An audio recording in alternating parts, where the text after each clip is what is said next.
তানজিদ তামিম অনেক ফ্ললেস ছক্কা হাঁকায়, মানে কিভাবে সম্ভব? মানে মনে হচ্ছে খুব ইজি ছক্কা মারা। আসলে আপনাদের কাছে ইজি মনে হইলে আমার কাছে একটু টাফ মনে হয়। কঠিনকে সহজ বানিয়েছেন। চলতি বছরে আন্তর্জাতিক টি-20তে বাংলাদেশের পক্ষে সবচেয়ে বেশি ৪১টা ছক্কা তানজিদ তামিমের ব্যাটে। শুধু কি over boundary, stylish classical point কিংবা কাভার জোনে তামিমের এক একটা ড্রাইভ মন কাড়া। সেই শটগুলো আরও নিখুঁত করতেই সিমন্স, সালাউদ্দিন, আশরাফুলের সে কি চেষ্টা। বিপিএলের আগে মিলেছে ফাঁকা স্লট। হেডকোচ সিমন্সের চাওয়াতেই ব্যাটারদের নিয়ে সপ্তাহখানেকের বিশেষ ক্যাম্প। প্রথম দিনের প্রথম সেশনে উইলো হাতে যুব বিশ্বকাপ জয়ী দুই বন্ধু তানজিদ তামিম ও পারভেজ ইমন। কোচদের বার্তা পরিষ্কার, সব জায়গায় গায়ের জোর খাটাতে নেই। বলের গতি ব্যবহার করে গ্যাপে প্লেসমেন্ট করতে পারলেই মিলবে 4 রান। গতিময় ডেলিভারিগুলোতে টেকনিক ঠিক রেখে গ্যাপে নিয়মিত খেলার অভ্যাসটা বানানোর মিশনে ব্যাটাররা।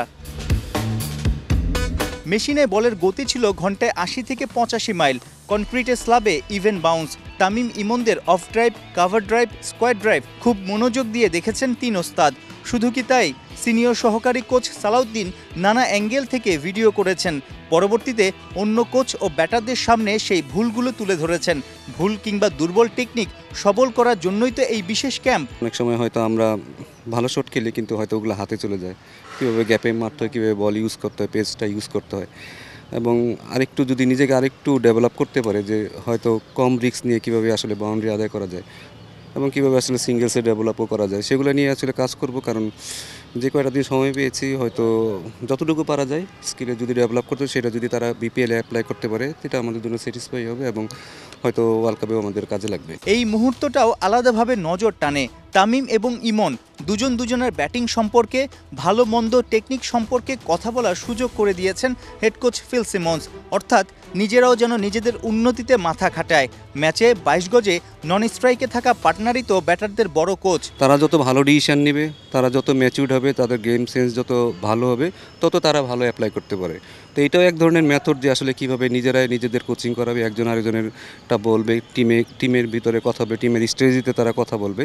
এটা আমরা আসলে অনেক দিন ধরে চেষ্টা করতেছি, তারা যেন নিজেরাই লিডার হয়, নিজেরাই যেন রেসপন্সিবল হয় এবং তারা যেন নিজেদের কাজটা নিজেরাই করতে পারে। কারণ সবসময় কোচ আপনাকে খেলে দিবে না, এবং তারা যদি তাদের নিজেদের বেস্ট কোচ হয়, তখন আমার মনে হয় যে তারা আরও বেটার ক্রিকেট খেলবে। আস্কিনকে বলেন বা ফিসকে বলেন, তারাই আসলে টিম মিটিংটা পরিচালনা করে এবং তারা জানে এই লেভেলে আসলে কী করতে হয়। তারা অনেক দিন ধরে খেলছে এবং তাদের সাথে যারা আছে তাদেরকে কিন্তু তারাই গাইড করে।